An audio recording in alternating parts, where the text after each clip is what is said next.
Bakın uşaqlar, Səfəvi dərsinə başlayırıq. Uzun bir yolumuz olacaq Səfəvilərlə. Ən azı bir 5 dərs, 6 dərs Səfəviləri keçəcəyik. Hardasa fevral ayın ortalarına qədər Səfəviləri keçəcəyik də. Ortalarına qədər, bəlkə 20-sinə qədər falan. Amma məhsuldar dərsi də, yəni o vaxtında məhsuldardır ki... 2 sualımız rahat var. 2 sual ən azı rahat var. Məsələn, 2024-cü ilin qəbulunda Səfəvilərdən 3 sual düşmüşdür. Çox da düşə bilər. Səfəvilər daha güclü olur Osmanlıda, yoxsa Osmanlı? Ərazisinə görə Osmanlı böyüyür. Səfəvi, amma Səfəvi dövləti yazılan fikir verin, birinci növbədə yazıram Səfəvi hakimliyi. Gör, oradan daska düşür. Səfəvi hakimliyi, uşaqlar. Yəni, Səfəvilər dövləti yaranmamışdan qabaq, Səfəvi dövləti yaranmamışdan qabaq, Səfəvi hakimliyi olub. Bax, Səfəvi dövləti yaranmamışdan qabaq, Səfəvi hakimliyi olub.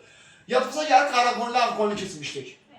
Və yadımıza demişdik, Qaraqoyunlu bəyliyi var idi Van şəhərində. Amma Təbrizdə Qaraqoyunlu dövləti oldu.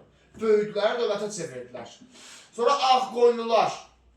Ağqoyunlarda dövlət olmamışdan qabaq, Diyarbəkirdə olmuşlar. Yadımıza gəlir Ağqoyunlu fedal hakimliyi, Bayandurlu deyildi, fedal hakimliyi. Sonra ne olmuştu? Böyümüştü, dövlət olmuştu. Səfəvilər də onlar kimidir. Bunlar feodal hakimliyi olub, harada olub feodal hakimliyi olanda? Ərdəbildə. Ərdəbil Şimal Azərbaycandır, yoxsa Cənubi Azərbaycan? Cənubi Azərbaycan. İran tərəfdir, Ərdəbil. Bizdə Ərdəbil şəhəri yoxdur ki, İrandadır. Cənubi Azərbaycanda Xəzər dənizinin sərhəd. Deməli, Səfəvi hakimliyi deyəndə Ərdəbil hakimliyidir, eyni şeyi nəzərdə tutur. Yəni, Səfəvilər də hakimliyi olub, sonra dövlətə çevrilibdir. Ondan sonra böyüyüblər, dövlət olublar, Səfəvi dövlətinə çevrilir. İndi biz Səfəvi hakimliyini ayrı öyrənirik, Səfəvi dövlətini ayrı öyrənirik. Orada diqqətli olun, görün testdə nə deyir, dövlət deyir, yoxsa hakimlikdir. Səfəvi hakimliyində biraz kitabda uzun-uzadı yazıb ki, bunlar nə bilim sufilər olublar, sufi şeyxlər olublar, sonra şiəli ideologiyasını yaymağa başladılar. Bu qədər genişliyin arasında lazım deyil, bizə konkret hadisələr lazımdır. Bunların amma bir fərqi var, onu bilin. Qaraqoyunlu, Ağqoyunlular müsəlman olsalar da sünnüdülər. İslamın sünni təriqətinə məxsusdular. Səfəvilər isə İslamın şiə təriqətinə məxsusdular. Səfəvilərə qədər Azərbaycanda həmişə sünnilik olub, sünnilik təriqəti. Azərbaycanda şiəliyi ilk dəfə Səfəvilər yaymağa başlayıb. Gedib İran tərəfdən şiəliyi götürüb gətiriblər, yayıblar Azərbaycan ərazisində. İndi, Şeyx Cüneyd Səfəvi hakimliyin bizim öyrənməyə başladığımız ilk rəhbərlərdən biri idi. Şeyx Cüneyd. Şah Cüneyd demirik, Şeyx Cüneyd deyirik. Çünki şah deyəmərik, hələ dövlət yoxdur ortada. Hökümdar deyil, hələ hakimlikdir, hakimliyin başçısıdır, şeyxdir. Şeyx Cüneyd. Şeyx Cüneyd 1460-cı ildə Samur döyüşündə bunu qətlə yetirirlər. Səfəvi hakimliyinin başçısıdır. Yenir bu. Başlayır öz ideologiyasını yaymağa insanlar arasında. Özünə yeni tərəfdarlar qazanmağa. Kütləsini artırmağa ki, bir müddət sonra böyütsün, dövlət eləsin Səfəviləri. Amma bunu öldürürlər. 1460-cı ildə Samur döyüşündə kimlər öldürürlər? Qaraqoyunlu, Pürrüz Şirvanşahlar, uşaqlar. Bu dövrdə Azərbaycan ərazisində mövcud olan Qaraqoyunlu dövləti və Şirvanşahlar dövlətinin birləşmiş qüvvələri birləşirlər, Şeyx Cüneydi qətlə yetirirlər. 1460-cı ildə Samur döyüşündə. Yaxşı? Niyə? Ortaya bu sual çıxır. Niyə bunu öldürürlər? Dağıstan və Şirvana yürüyüş elədiyi üçün. Deməli, bu bilirsinizdə Dağıstan və Şirvan Azərbaycanın şimal bölgələridir. Şimali Qafqaz, Şirvan Azərbaycan şimal şərq bölgəsidir. Şey isə, Dağıstan isə Azərbaycanın daha şimal bölgəsi. Qərbətdən oxarıdır, yəni Şimali Qafqaz bölgəsi. Bu, ora yürüyüş edərək, oradakı tərəfdarlarını özünə qoşmaq istəyirdi, özünə böyük tərəfdar toplamaq istəyirdi. Şeyx Cüneyd, Şirvan və Dağıstana yürüyüş edərək. Və bu da, bu amil Qaraqoyunlu və Şirvanşahların narahatçılığına səbəb olur. Niyə? Çünki Qaraqoyunlu və Şirvanşahlar düşünür ki, bu gedəcək oraya yürüyüş edəcək, orada özünə çoxlu tərəfdar toplayacaq. Başa düşdünüz, sonra dövlət edəcək. Ona görə bunu öldürürlər. Şəhid sünnəti daha da güclənməməsi üçün. Özünə daha da çox tərəfdar toplamaması üçün. 1460-cı ildə Samur döyüşündə Qaraqoyunlarla Şirvanşahlar birləşərək Şəhid sünnəti öldürürlər. Şəhid sünnəti öldürüləndən sonra Səfəvi hakimliyinin başına keçir. Şeyx Heydər, onun oğludur. Şeyx Heydər keçir, bu da başlayır atası Cüneyd kimi öz ideologiyasını yaymağa insanlar içərisində. Tərəfdarlarının sayını artırmağa başlayır. Səfəvilərində yaxşı cəhəti budur ki, yaxşı şeydirlər, təbliğatçıdırlar. İnsanları tez öz tərəfinə çəkirlər. Şeyx Heydər də öldürülür 1488-ci ildə Şahdağ döyüşündə. Şahdağ döyüşündə Şeyx Heydər öldürülür 1488-də Cüneyd kimi, bunda aqibəti olur. Amma Heydəri öldürənlər Ağqoyunlu plus Şirvanşahların birləşmiş qüvvələridir. Gördünüz uşaqlar. Ağqoyunlarla Şirvanşahlar birləşərək Şeyx Heydəri öldürürlər. Fərqi nə oldu? Cüneydi öldürənlər Qaraqoyunlu Şirvanşahlardır, Heydəri öldürənlər Ağqoyunlu Şirvanşahlardır. Rüstəm iddi o da Ağqoyunlardır. Yox, Yaqub. Yaqub Padşah 78-90. Səbəb nədir? Eyni səbəb. Dağıstan və Şirvana yürüyüş. Deməli uşaqlar, yenə Heydər də atası kimi, Heydər də atası Cüneyd kimi Şirvan və Dağıstana yürüyüş edib, orada özünə çoxlu tərəfdar toplamaq istəyirdi. Başa düşdünüz, tərəfdarların sayını artırmaq istəyirdi. Amma bunu da öldürürlər, Heydəri də öldürürlər. Şahdağ döyüşündə bu dəfə Ağqoyunlarla Şirvanşahların birləşmiş qüvvələri onu öldürürlər. Bildiniz necə? Deməli, Cüneyd öldürənlər Qaraqoyunlu və Şirvanşahların birləşmiş qüvvələridir. Heydəri öldürənlər isə Ağqoyunlarla Şirvanşahların birləşmiş qüvvələridir. Yəni, bunları daim qətlə yetirirlər ki, qoy bunlar, bu Ərdəbil hakimliyi, hələ hakimlik deyirik də, Ərdəbil hakimliyi də deyirik, Səfəvi hakimliyi də deyirik. Bunlar böyük dövlət ola bilməsinlər. Heydərin ölümündən sonra hakimliyin başına keçir Heydərin böyük oğlu, Şeyx Sultan Əli. Amma bunu da qətlə yetirirlər 1494-cü Şəməsi döyüşündə. Bu dəfə Ağqoyunlu plus Şirvanşahlar yəni. Ha, burada da üstün. Burada da üstəm Ağqoyunlu hökümdarı. Deməli, uşaqlar fikir verin, Şeyx Sultan Əlini də qətlə yetirirlər. Bunların da mərkəzi hansı şəhərdir? Ərdəbil. Ərdəbil hakimliyi deyirik. Deməli, bunlar Ərdəbildə Ərdəbil hakimliyini formalaşdırıblar. Deməli, fikir verin. Cüneyd öldürənlər Qaraqoyunlu Şirvanşahların birləşmiş qüvvələridir 1460-cı ildə Samur döyüşündə. Heydəri öldürənlər Şahdağ döyüşündə Ağqoyunlu Şirvanşahların birləşmiş qüvvələridir. Sultan Əlini öldürənlər isə Şəməsi döyüşündə yenə Ağqoyunlu Şirvanşahların birləşmiş qüvvələridir. Başa düşdünüz? Xüsusən də Sultanın öldürülməsindən sonra 1494-cü ildə bunlar daxil olurlar, yəni Ağqoyunlar və Şirvanşahlar daxil olurlar Ərdəbil şəhərinə.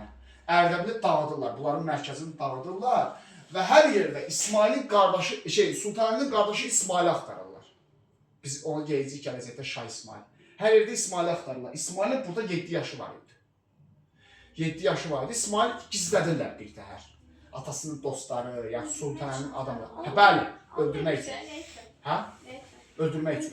Niyə? Çünki nəsildən İsmail qalıb Ərdəbil hakimliyinin başında. Deyirlər İsmaili də öldürək, qoy bu sualə tamamilə bitsin, bir də bizə təhlükə yaratmasın. Problem yaratmasın. 87-də. Öyle mi? Ne biliyor? Bir əməliyyat yoxdur olsun. Kim yazmış Safiyyəsi? Hə, neysə.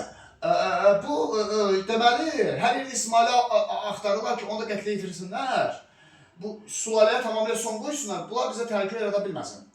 Ağqoyunlarla Şirvanşahlar. Amma İsmail gizlənir və İsmaili heç cür tapa bilmirlər. Bu yaxşı cəhətdir ki, İsmaili gizlətməyə bacarırlar.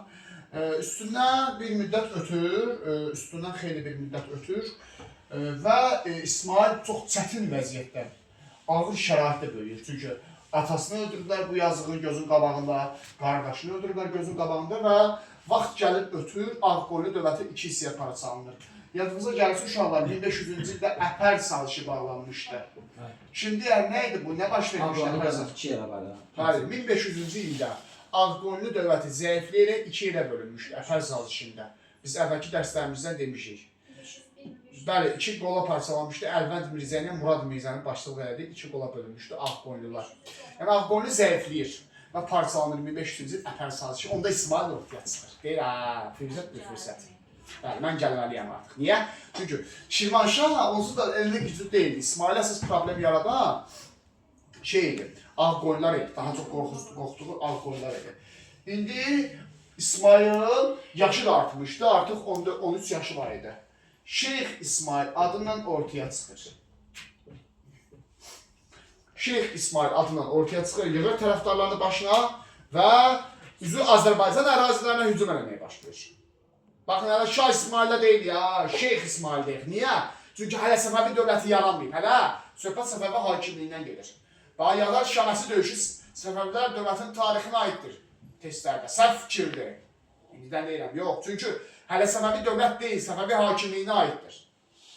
Yaxud Şah İsmail'ə aiddir, səhvdir, Şeyx İsmail'ə aiddir. Çünki Şah deyil hələ bu, dövlət yaratmır. Şeyx İsmail yola çıxır ki, yavaş-yavaş tərəfdarların sayını artırsın və həm də özə bir dövlət yaratsın. Və 1500-cü ildə bir müşavirə var, Ərzincan müşavirəsi deyirlər. Ərzincan müşavirəsini keçirir. Zərbanı tarixlə sənə bilmalıydı. Bəli. Ərzincan müşavirəsi keçirilir 1500-cü ildə uşaqlar. İndi hansı məsələ müzakirə olunur? İlk zərbəni kimə endirməliyik? Ərzincan müşavirəsində bu məsələ müzakirə alınır. Müzakirə olunur ilk zərbəni. İlk zərbəni kimə endirməliyik? Ərzizan müşavirəsində.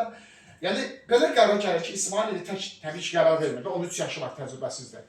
Oturur atalarının dostlarından, tanışlarınla məsləhətləşir və belə qərar gəlirlər ki, gəlin ilk zərbəni Şirvanşahlara bıraq. Çünki Şirvanşahlar daha zəifdir, Ağqoyunda. Zəifdən başlayaq, güclüyə doğru gedək. Yaxşı politikadır. Getdikcə güclənək.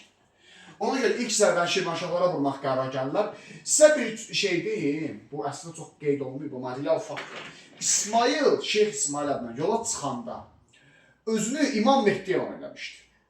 Və İmam Mehdi özü elan eləmişdi, 12-ci İmam Mehdi. Və insanlar içərisində belə, xüsusən də kəndlər içərisində belə təbliğat yayırdılar ki, güya kainatın sonudur və İsmail 12-ci İmam Mehdi insanları əslində bir manipulyasiya eləmək istəyirdi və aldatmaq istəyirdi, başa düşdünüz? Kütlə toplamaq üçün və aslında bunu çox yaxşı bacarırdı. Bu cür şeyləri, onun adamları çox yaxşı bacarırdı, təbliğatı yaxşı bacarırdı. Dindən istifadə edirdi də. Bir sual verir bilərəm. İndi biz bildiyimizə görə 124 min peyğəmbərlərdir. Bunun bir İskəndərdir. Axı peyğəmbərlikdə olur. O Nizami Gəncəvinin yazdığı tamamilə uydurmadır. Öz təxəyyülünə. Bəli, öz təxəyyülü məhsuludur. Yəni Nizami Gəncəvin ümumiyyətlə tarixi bilikləri məhdud biri olub. Görmək istədiyi şey. Hə, Nizami Gəncəvi və İskəndərin Gəncədə falan olduğunu da yazıb, Bərdədə falan olduğunu da yazıb. Elə bir hadisə olmayıb ümumiyyətlə. Azərbaycan ərazisində olmayıb İskəndər.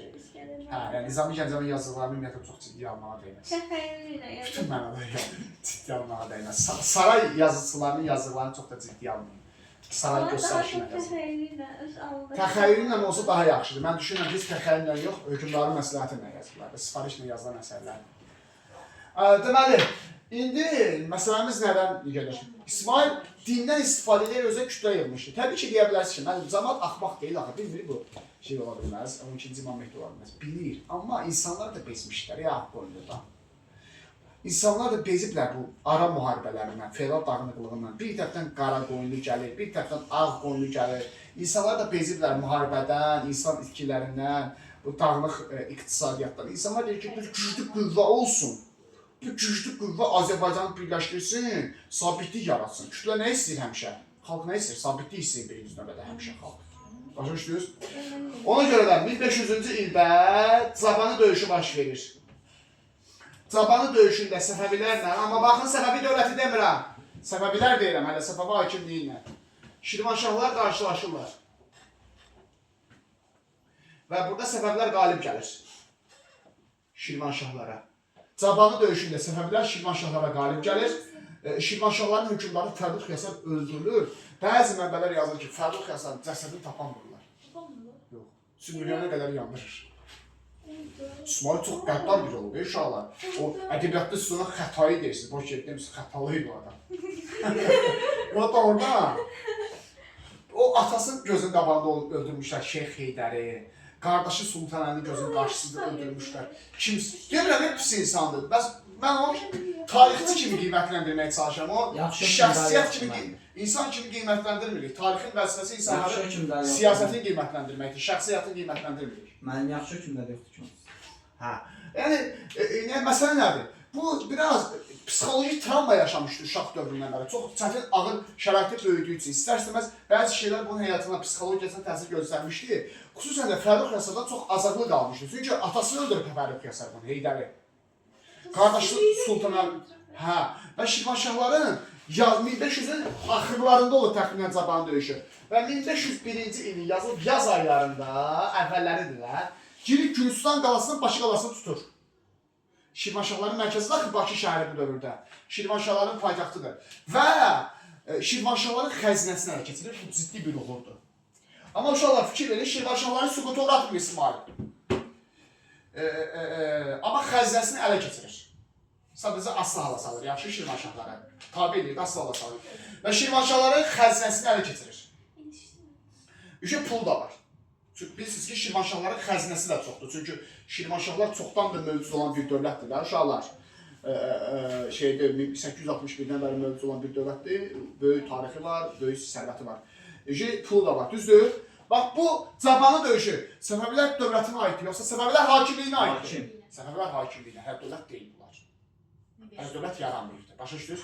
Şah İsmailət, yoxsa Şeyx İsmailət? Şeyx İsmailət. Bu qapı nasıl bir nəfəs alır?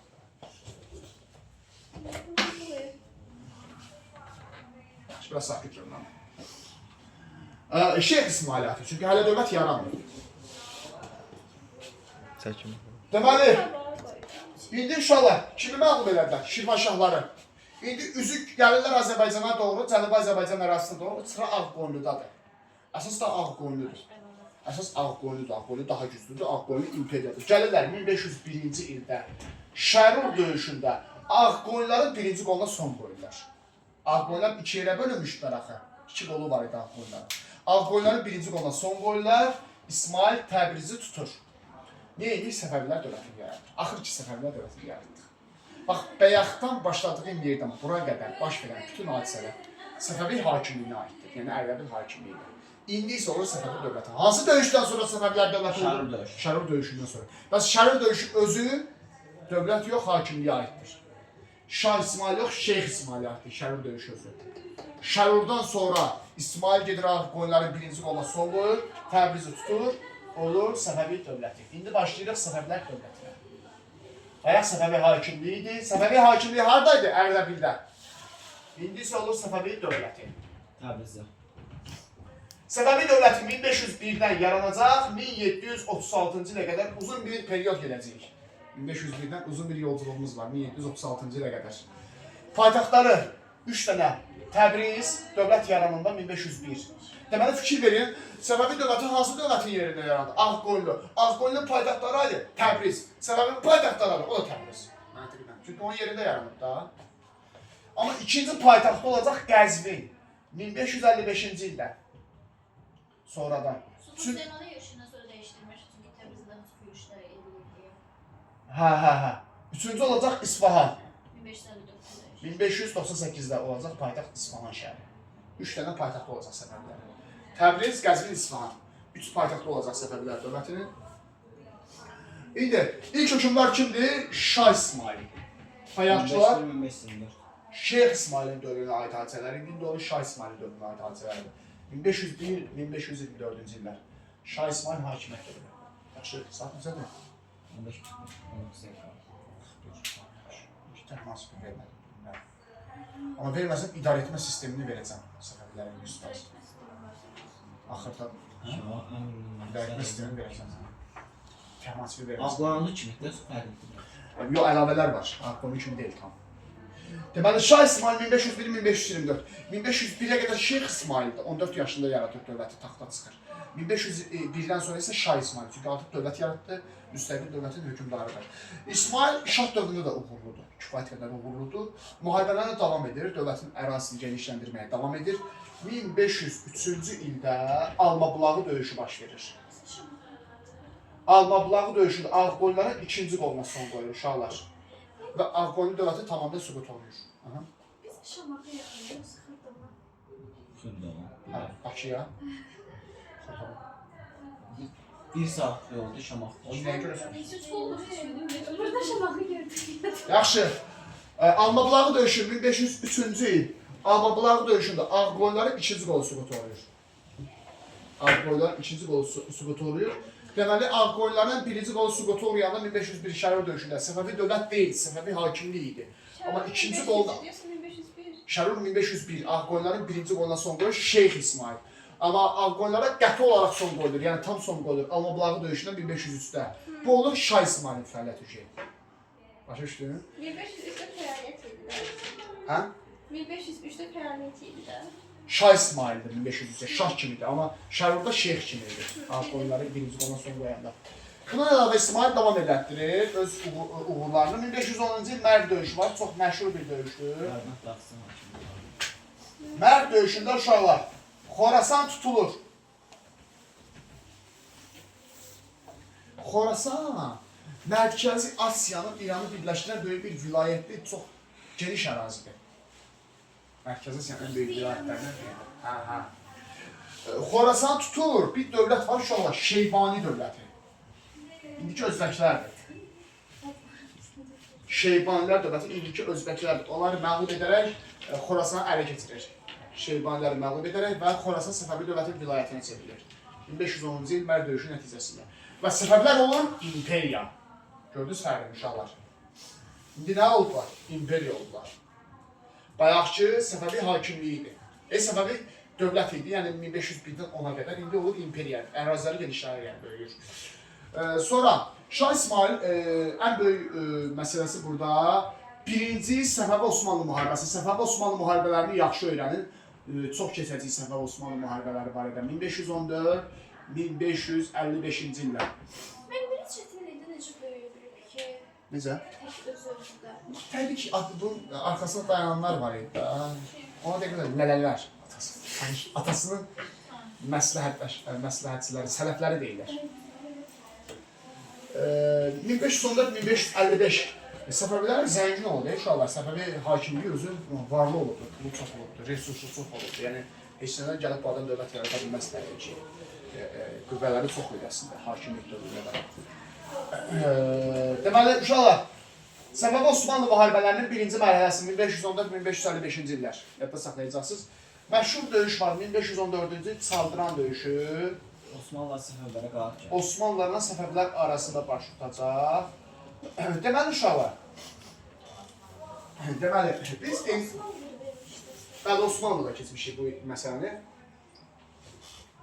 Bunlar əsas deməli Anadolu uğrunda və Mesopotamiya uğrunda mübarizə aparırdılar. Səfəvilər Osmanlılar. Kim deyər, bu dövrdə Osmanlı hökmdarı kim idi? Birinci Yavuz Sultan I Səlim, o qəddar olan, Səfəvilər isə Şah İsmail. Əslində Osmanlılar Şah İsmaili hökmdar kimi tanımışdılar. Məsələn, 2-ci Bəyazid, Osmanlı hökmdarı 2-ci Bəyazid, o Vəli ləqəbi olan, İsmaili tanıyırdı. Ona görə də ilk vaxtlarında Səfəvlərlə Osmanlılar arasında belə bir problem yox idi. Amma Sonra da başlayır. sonralar bunlar arasında müharibə başlayır, gərginlik artır. Çünki Yavuz Sultan Səlim Şah İsmaili tanımır hökmdar kimi. Bunlar arasında Anadolu və Mesopotamiya bölgələri uğrunda mübarizə başlayır. İsmail Portuqaliyadan dəstək almaq istəyirdi. Portuqaliya məsələsi var, bu nədir? Yanımıza gəlsə Ağqoyunlular da Osmanlı ilə müharibə aparmışdır, düzdür uşaqlar? Deməli, Səfəvilər də Osmanlılarla müharibə aparıb. Deməli, Ağqoyunlu və Səfəvilər üçün ümumi cəhətdir, oxşar cəhətdir. İkisində də Osmanlı ilə müharibə aparmaq. Hər ikisi də Osmanlıya məğlub olublar. Həm qalib gəlib, həm məğlub olublar. İndi, bu Səfəvələrin silahı yoxdur. Odlu silahı yoxdur, yəni tüfəngi, topu yoxdur. Hə, bizim əsas problemimiz buydu. Bu Ağqoyunludan bəri bizdə olan bir problemdir, silahın olmaması. Düzdürmü? Şah İsmail də odlu silah gətirmək istəyirdi Avropa ölkəsindən Venesiyadan, Portuqaliyadan. Portuqaliya güclü bir dövlətdir Orta əsrlər dövründə. Avropa ölkəsidir. Hind okeanında, Atlantik okeanında böyük qüvvələri var Portuqaliya dövlətinin. Şah İsmail istəyir ki, oradan odlu silah gətirsin və Osmanlılarla döyüşə girsin. Portuqallar da Şah İsmailə söz verirlər ki, sən get döyüş bizlikdir, biz silah verəcəyik sənə. Portuqaliyada Osmanlı ilə düşməndir. Deməli, Atlantik okeanı vasitəsindən atlas var kimdə sən? Ver.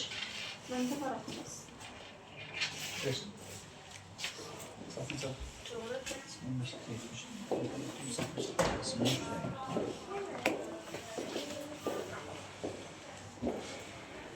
15 25 70 alırsan. Portuqaliya buradan gəlməlidir Atlantik okeanı vasitəsilə Hind okeanına girməlidir. Portuqallar da yaxşı dənizçilərdir. Portuqallar yaxşı dənizçilərdir. Hind okeanına girməlidir. Buradan da girməlidirlər İran körfəzinə, bu ərazilərə, səfərblərə silah verməlidir. İran körfəzi vasitəsilə orada liman var, Hörmüz limanı. Səfərblər həmin Hörmüz limanına silah havasıydılar Portuqallardan. Başa düşdünüz necə? Portuqaliyaya etibar eləmişlər. Amma Portuqaliya silah vermir səfərblərə. Portuqaliya döyüş başlayır, çaldıran döyüşü. Portuqaliya silah vermir səfərblərə, yəni səfərblərə aldadır. Hələ üstünə Hörmüz limanını ələ keçirir. Səfərblərin limanı, İran körfəzindəki limanı, Hörmüz limanı itirilir. Şah İsmailin hakimiyyət dövrünün, Şah İsmailin hakimiyyət dövrünün ən böyük səhvidir Hörmüz limanının itirilməsi. Uşaqlar, yadınızdadırsa Azərbaycan tarixində bir hökmdar var idi ki, onda da var idi. Silah gətirməyə çalışmışdı, uğursuz olmuş. Ağqoyunlu uzun Həsən, Venesiyadan. Ağqoyunlu uzun Həsən var idi. Uşaqlar, Venesiyadan silah gətirmək istəyirdi. Aralıq dənizi vasitəsindən. Uzun Həsəni aldatmışdılar. O da Osmanlıya qarşı gətirmək Qoyun istəyirdi. sərdən əvvəl idi. Hə, yox, Malatya'dan, Beyşehirdən Bu əvvəl. sonra bərpa olunur. Bərpa olunur 100 ildən sonra, 100 il vaxtları gedir, kütləri gedir. Portuqaliyada şeyi aldadır, Şah İsmail'i aldadır. Yeri gəlmişə, Uzun Həsən əslində Şah İsmail'in babasıdır. Babasını oxşuyub. Ağqoyunlarla səfərblər qohum idilər də əslində. Ləqə, Hörmüz limanı itirir. Şah İsmail hakimiyyət dövrünün ən böyük səhvidir. Portuqallara bu elə çox etibar eləməsi, Hörmüz limanı itirməsi. Üstünə çaldıran döyüşdə Osmanlılar qalib gəlir, uşaqlar. Fikir verin, çaldıran döyüşdə Osmanlı qalib gəlir, səfərblər ağır məlumiyyətə uğrayır. Və çaldıran döyüşündəki məlumiyyətdən sonra Şah İsmail bir daha özünə gələ bilmir. Həm də yaralanmışdır bu döyüşdə. Həm silah yoldaşlarını itirir, çaldıran döyüşündə onu aldatmışdı, Portuqaliya ona silah verməmişdi, Hörmüz limanı itirmişdi. Yəni, hakimiyyət dövrünün ilk səhvidir bu. Bundan sonra fikir verin, 1524-ə qədər heç nə yoxdur Şah İsmailin hakimiyyət dövrünün. O il gedir dərgaha qapanır, depresiyaya düşür. Başlayıb git-git şeirlər yazmağa, bahariyə, dəhnamə. Siz də əziyyət çəkirsiniz, onun şeirlərini öyrənirsiniz. Yəni, orada da yazıçılığı məncə çox zəif oldu. Biraz nüfuzlu şəxsiyyət, ya. İstər-istəməz hamı şeirlərini oxuyur. Mənə də gəlir yəni ki. Və 1524-cü ildə dünyasını dəyişir, 10 ildən sonra. Başqa bir fəaliyyəti yoxdur ki. Dəhnamə mı gətirirlər? Adamın artıq koşdur, oxuyanda. Başa yəni, bu olur Şah İsmail. 1524-cü ildə Şah İsmail dünyasını dəyişir. Şah İsmailin ölümündən sonra oğlu Təhmasib taxta çıxacaq, onu sizə gələ dərsiniz zəhəlliyəcək. Sabah oxuyun. 10 dəqiqə. 9 dəqiqə. Uşaqlar, Səfəvi dövlətinin idarə etmə sistemində Təhmasibi sil, Gülçöhrə. Redakta eləmək olur. Təhmasibi sil, Şah İsmaildən sonra yaz. Səfəvilərin idarə etmə sistemi. Belə yaz. Hə? Yaxşı, yaz ki, Təhmasib yox, idarə etmə sistemi. Bəlkə verin Təhmasibi özünüz oxuyasınız. Yapmayın. Fərqi yaxın mənim. Anne eləməyin. İstəyirəm yaxşı öyrənəsiniz. Yaz, idarə etmə sistemi. Təmas yox. Yox.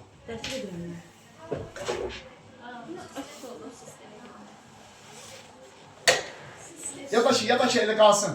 Təhmasibi verirəm, elə çox bir şey yox.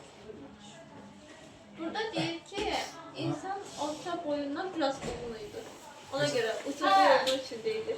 Orta boyundan derdi. Uşaqlar, Təhmasib deyil, gözü ilə çatdıran bura. Orta boy 1.70. Bilmirəm, valla oturub yaşımın boyuna maraqlanmıram, uşaqlar. Yaxşı, bax səsiniz düşür ona. Görün, bunlar uzun Həsən boyuna maraqlanmıram. Deməli, Şah birinci Təhmasib 1520-76-cı illər hakimiyyət dövrü. İsmaildən sonra hakimiyyətə gəlir, 52 il hakimiyyətdə qalıb. Azərbaycan tarixində ən çox hakimiyyətdə qalan hökmdardır uşaqlar. Şah birinci Təhmasib Azərbaycan tarixində ən çox hakimiyyətdə qalan hökmdardır hakimiyyət dövrünə görə, gördünüz? hakimiyyətdə qalma müddətinə görə 52 il Səfəvi dövlətini idarə eləmişdi. Birinci Təhmasib. Azərbaycan tarixində Təhmasib. Ümumdə keçmirik də, belə, amma bütün Azərbaycan tarixini götürsək, biz keçdiklərimizin içində də Təhmasib. Biri var 70 bir dəfə eşitmişdim. Aksular da çox olub. Deməli, Təhmasib hakimiyyətə gəldi uşaqlar. Səbəbi Osmanlı müharibələri davam edirdi. Dinləyin. Hələ geç çıxacaqsınız ha. Səbəbi Osmanlı müharibələri davam edirdi. Mənim 4 dəqiqə. Deməli, səbəbi Osmanlı müharibələri davam edirdi və Təhmasib hakimiyyətə gələndə 11 yaşı var idi və hakimiyyətin ilk dövründə, Ərdəqatlıdır da, ilk dövründə o qədər də yaxşı idarə edə bilmirdi Səfəvi dövlətini Təhmasib. Çünki zəifləmə var idi dövlətin daxilində. Daxili çəkişmələr var idi, problemlər var idi. Ona görə də 30-cu illərdən etibarən Təhmasibin yaşı artdıqca Təhmasib dövləti daha yaxşı idarə etməyə başlayır.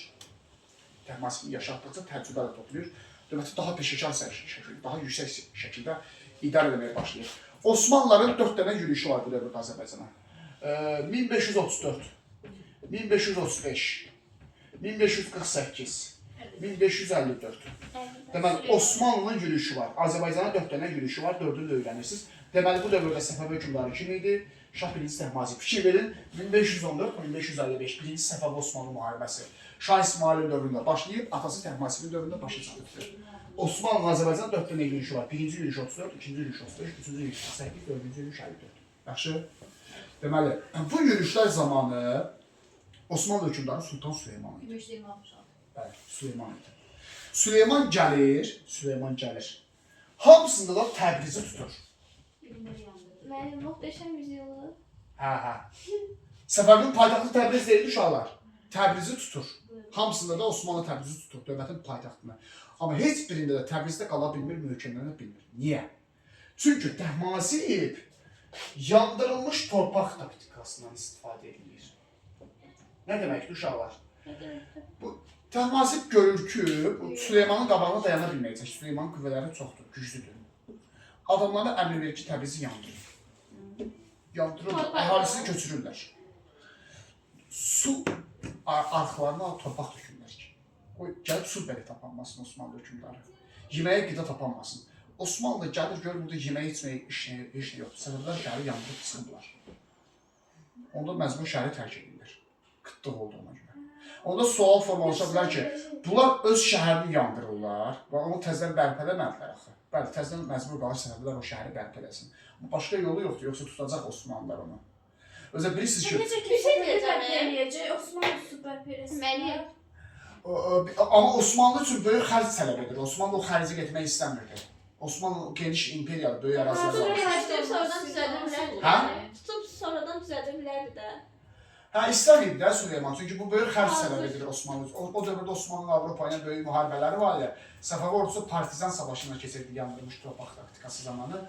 Osmanlı ona görə buranı tərk edirdi. Başa düşdünüz? Bilirsiniz ki, Osmanlı bu dövrdə qüdrətli dövrü, özü ən qüdrətli dövrüdür Osmanlı tarixinin möhtəşəm 100 illik dövrüdür. Güclü çağlarıdır. Birinci yürüyüşdə əlavə olaraq Osmanlı, uşaqlar fikir verin, Ərəb İraqı, Bağdadı tutub, uşaqlar. Birinci yürüyüş zamanı Ərəb İraqı daxil olmaqla Bağdad Osmanlı tərəfindən tutulmuşdur. Və bu Osmanlıda qaldı bundan sonra. Yəni, düzdür, Osmanlı ciddi bir uğur qazandı deyəmərik. Çünki Təbrizi tutub, həmişə də Təhmasib ona qarşı yandırılmış torpaq taktikasından istifadə edib, geri çəkilib. Amma birinci yürüyüşdə Osmanlının uğuru var. Xüsusi bir uğuru var. Ərəb İraqı daxil olan Bağdad, bu Mesopotamiyanın bir hissəsi keçir Osmanlıların işğalı altına. Səfəvlərin iyi də Osmanlının olur. Başa düşdünüz? Və oranı Osmanlı qaytarmır səfəvlərə. 1554-cü ildə bir döyüş var uşaqlar, Buxurt döyüşü. Süleymanın 4-cü yürüyüşü zamanı. Buxurt döyüşündə Səfəvlər qalib gəlir hətta Osmanlıya. Təhmasib Buxurt döyüşündə Süleymanın qüvvələrini məğlub edib buradan qovur. Bunu görən Süleyman görür ki, yox, burada böyük bir qələbə olmayacaq. Təhmasib də görür ki, yox, mən də qalib gələ bilmirəm. Onda bunlar qərara gəlirlər ki, gəlin sülh bağlayaq. Və 1555-ci ildə Amasya sülhü bağlanır uşaqlar. 1555-ci ildə Amasya sülh müqaviləsi bağlanır. Fikir verir, 1-ci Səfəvi Osmanlı müharibəsi başa çatır. Amasya sülh müqaviləsinin bağlanmasına. 1555-ci ildə. Səfəvilərlə Osmanlılar arasında. Yaxşı. Deməli, hansı döyüşlə başlamışdı Səfəvi Osmanlı müharibəsi? Saldıran döyüşlə başlamışdı, Amasya sülh müqaviləsindən başa çatır. Yaxşı. İsmaili dövründə başlanmışı, Təhmasibin dövründə başa çatır. İndi uşaqlar fikir verirsə, 1-ci Səfəvi Osmanlı müharibəsində ciddi bir tərəf yoxdur. Biraz Osmanlı üstünlüyü var, razıyam ki, biraz Osmanlı daha üstün tərəf idi. Çaldıran döyüşündə Osmanlı qazanmışdı. 1534-də 35-də Osmanlı falan görüşləri var idi bura. Amma axı Osmanlının da çox ciddi uğurları olmadı. Buna görə də bunlar Gürcüstanı bərabər şəkildə bölüşdürürlər. Şərqi Gürcüstan keçir Səfəvilərə. Qərbi Gürcüstan isə keçir Osmanlıya. Görürsünüz, Gürcüstanı bərabər şəkildə bölüşdürdülər. Gürcüstan şərqi keçdi Səfəvilərə, qərbi keçdi Osmanlıya. Bir də var Ərəb İraqı. Bağdad. Bəs bu ərazi taleyi necə olur? Buranı Süleyman, bəli Osmanlı qalır. Çünki Süleyman deyir ki, mən 1534-də oranı tutmuşam. Ora mənim yeganə uğurumdur, oranı qaytarmaram. Əlavə olaraq Ərəb İraqı, Bağdad Osmanlının əlinə keçir. Yəni Osmanlının müəyyən bir üstünlüyü olur sülh müqaviləsində. Ərəb İraqı, Bağdad çünki Osmanlıda qalır. Amma Gürcüstan məsələsində bərabər miqyaslı şəkildə bölüşdürürlər. Bu da 1-ci Səfəvi Osmanlı müharibəsinin başa çatmasıdır. Amasya sülh müqaviləsindən. Amasya sülhünü bağlayan kimi Təhmasib paytaxtı Təbrizdən Qəzvinə götürür. Görürsünüz 1555-ci il paytaxtın Qəzvin olması. Niyə? Çünki Təbrizə Osmanlı tez-tez hücum eləmişdi. Ona görə də paytaxtı Qəzvinə götürür ki, Qəzvin daha təhlükəsiz yerdir. Strateji baxımdan daha əlverişlidir. Başa düşdünüz? Bu olur Şah 1-ci Təhmasibin dövrü müharibələri Osmanlı ilə. Sualınız oldu nəsə? Şah 1-ci Təhmasibin daxili siyasətinə toxunaq biraz da. Bayaq dedik Şah İsmail Şirvanşahlara asla salmışdı, düzdür? Amma Təhmasib Şirvanşahlara son qoyur.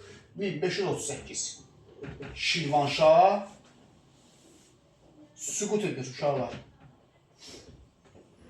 Şirvanşahlar dövlətinə tamamilə son qoyulur 1538-ci ildə. Şirvan bəylərbəylik olur. Yəni Səfəvi dövlətinin bir ərazisinə çevrilir. Şirvanşahlar dövlətinə son qoymaqla. Şirvanşahlar nə vaxt mövcud olmuşdu? 861, 1538. Axır ki bu Şirvanşahların sonuna çıxdıq. 1538-də Şah 1-ci Təhmasib Onlarla sahabələri yaxşı idi. Bir də sonuncu bir hadisə də var. 1551-ci il Şəki hakimliyinə son qoyulur. Bir hakimlik var uşaqlar. Şəki hakimliyi dövlət deyildi, hakimlik idi. Saat neçədir? Tamamdır məncə. Tamam. Vaxta var. Şəki hakimliyi. Onların daxili müstəqilliyi var Şəki hakimliyi. Dövlət deyildi də, elə bir hakimlikdir də, daxili müstəqilliyi var idi. Gedir Şəki hakimliyini də tuturlar, ona da son qoyurlar 1551-ci ildə. Buna deyirlər, Azərbaycanın birləşdirilməsi başa çatdırılır. Tamamilə Azərbaycanı birləşdirir Şah 1-ci Təhmasib. Fikir verin, Səfəvidən başqa nə bir dövlət qalır, nə bir hakimlik qalır Azərbaycanda. 1551 Şəki hakimliyindən bitir. Şirvanşahlara son qoyur 1538-də, Şəki hakimliyindən son qoyur 1551-ci ildə. Bu da olur, Şah 1-ci Təhmasibin hakimiyyət dövrü. Deməli, Səfəvi hakimliyini öyrənirsiniz. Şeyx Cüneyd, Şeyx Heydər, Şeyx Sultanəli və Şeyx İsmail dövrləri, İsmailin dövlət yaratmasına qədər olan dövr. Sonra Şah dövrü İsmailin. Şah dövrü daha azdır İsmailin. Mərd döyüşüdür, Çaldıran döyüşüdür. Portuqaliyadan silah gətirmək istəyir, onu aldadırlar. Sonra Şah 1-ci Təhmasibin hakimiyyət dövrü, Şah 1-ci Təhmasib Osmanlı ilə müharibələr aparıb, Süleymanın yürüşlərinin qarşısını almağa çalışıb, uğurlu şəkildə də alıb deyə bilərik. Bir də ki, daxili siyasətdə Şirvanşahlara son qoyub, Təmuğa vergisini ləğv edib, görəcəksiniz. Bir də Şəki hakimliyindən son qoyubdur. Bu da olub Səfəvilər dövlətin şeyə qədər olan, Təhmasib daxil olmaqdan olan yerlər. Elə çətin bir şey yoxdur. Öyrənirsiniz, testi seçmədir.